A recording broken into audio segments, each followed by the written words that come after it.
We're shifting focus though to some more news that's coming in. News coming in from our neighborhood now, where Pakistan's National Assembly has passed a bill to limit the lifetime disqualification of lawmakers to just 5 years.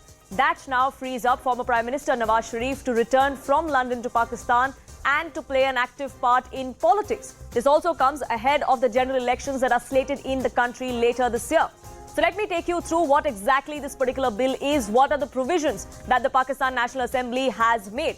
Now, this particular bill is the amendment bill as far as the Elections Act goes. That amendment has now been made for 2023. This bill, remember, limits lifetime disqualification of lawmakers to just 5 years. The bill also aims to empower a section of the Election Commission to announce dates unilaterally for elections. This also comes at a time when questions have been raised as far as the delay of elections are concerned. This bill that has now been approved by the Senate, of course, needs President's assent, but it is just a matter of formality, is what many believe. Now, the fact that this particular bill has been passed, we now know is that the President Arif Alvi is out of the country. He is there to perform Hajj. He is going to be back in the country anytime soon, and that's perhaps when that approval will come to the fore. Chairman of the Senate has now taken charge as the acting president. Will he be signing on the dotted line? That is also something that we will have to look out for, because what we're learning from our sources is that he is the man perhaps who is going to be endorsing this particular bill.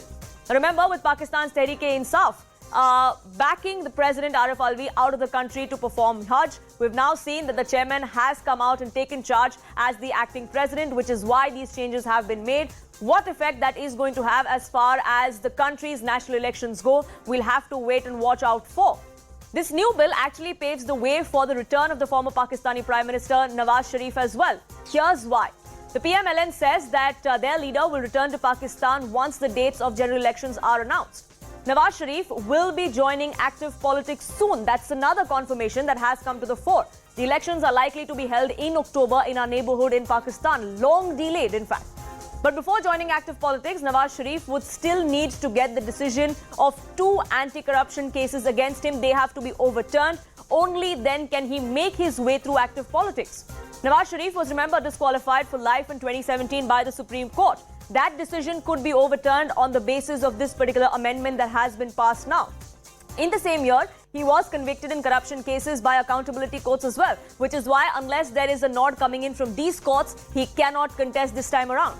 In 2018, the 3-time former premier became eligible to hold public office for life after a Supreme Court verdict in the Panama Papers case, after which he left for London, he left the country. He did so on medical grounds. Remember, Nawaz Sharif has served 7-year jail in the Al Aziza Mills graft case as well. So corruption is something that the Sharif family has been facing allegations of. Nawaz Sharif has been living in exile in the United Kingdom since 2019, since November. Could that be now broken? Could he return to his home country and not only return but even take part in active politics? That's something that we'll have to wait and watch out for.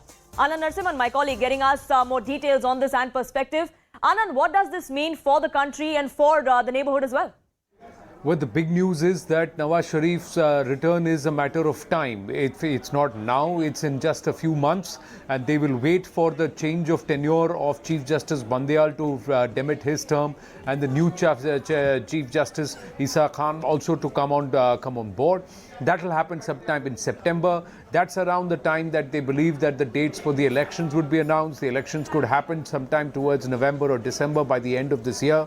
A lot of things will change by then, but they are being put in place. There's a 3-day huddle or a 3-day meet of the PMLN leaders, which has now happened in London, with Nawaz Sharif now coming out of the shadows, and that's what we will see, emerging out of the shadows and becoming more and more active in the run-up to his now what looks like the most possibly a return to Pakistan and return to active politics. When he left on medical grounds. He left on the fact that he will never return to Pakistan on one of the agreements, and also that under the Imran Khan government, the Pakistan Tehreek-e-Insaf, like you said, had this law had been passed which said that it is a lifetime ban that applies.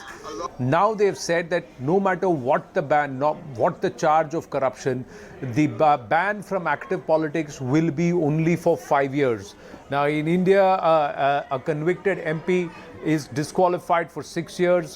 But if it's a serious offence, then it is a lifetime ban from active politics. In this case, on charges of corruption, once again, if the tenure is limited to 5 years from the date of sentencing, from the date of conviction of the particular individual, Mian Nawaz Sharif then completes those 5 years by the time the elections are called in Pakistan, and he can actively contest the elections. Even if he doesn't contest the election and there is a lag, if PMLN comes into power, he can always contest an election like a bypoll in India or a by-election in India, and then come back into power. But he will be getting more and more active. It's all under his instructions that these steps have been taken. How do you navigate the aspect legally? You have the backing of the military establishment for his return. Clearly, the PTI is the villain of the piece currently in the eyes of the establishment in Pakistan, and it is Pakistan Tehreek-e-Insaf and Imran Khan who need to be ousted or who need to be neutralized to elect in terms of electoral challenges. Because the biggest concern for the military establishment in Pakistan is that currently, if you have elections in the next 3 or 4 months, the Pakistan Tehreek-e-Insaf under Imran Khan, with or without him contesting the elections, will win a landslide mandate in Pakistan. If they have absolute majority, one of the first things that this civilian elected government of Pakistan will do is to defang the military establishment. It's always in the interest of the military establishment to have a weak civilian establishment, which is a coalition, because then the clutches or the remote control remains with the military establishment. If any government, be it PMLN, be it PP, the Pakistan People's Party, PPP or PTI, any one party in Pakistan, if it gets absolute majority or brute majority in the Pakistani Parliament, Pakistan National General Assembly, the first thing the politicians will do is to work towards defanging the clutches and the impact and the influence of the military establishment. That is something the military establishment can ill afford, given the fact for the last 7.5 decades, it's the military establishment that's quite literally called the shots. And that is something they're not willing to give away. So Nawaz Sharif now has a military establishment on board. The military establishment realizes that trade, economics is important, vital for Pakistan's not just survival, but also for it to have any say on any multilateral fora. Yeah. Pakistan today remains a pariah. This man, Nawaz Sharif, is a trader by heart. He wants to do business. He wants to engage with all nations. And he is one of the first people who wanted to engage with India. The UFA Pact is what started his demise. Because the UFA Pact, when Sushma Swaraj was present there was no mention of Kashmir at all. And that caused a huge furor back in Pakistan. And thereafter, it was time for Nawaz Sharif to make his way out. If you remember, and if my memory serves me right. So he was somebody who always wanted to engage with India. He was the man who stepped and came to New Delhi to attend the swearing-in ceremony of Prime Minister Narendra Modi upon him being invited. It's not that he's not an India beta, but he's pragmatic. He knows that we need to continue to do business with India if we need to survive in this region. That's why Nawaz Sharif is being favored, and that's why the decks are slowly being cleared for his return, not just his contesting, but eventually becoming the Prime Minister of Pakistan. Yet again. And it's interesting that life seems to be coming a full circle for many in Pakistan. Imran Khan, once the poster boy of army, was put in place to remove Nawaz Sharif. Now he seems to be the problem, and bringing back Nawaz Sharif, that seems to be the entire plan as far as the military establishment there goes.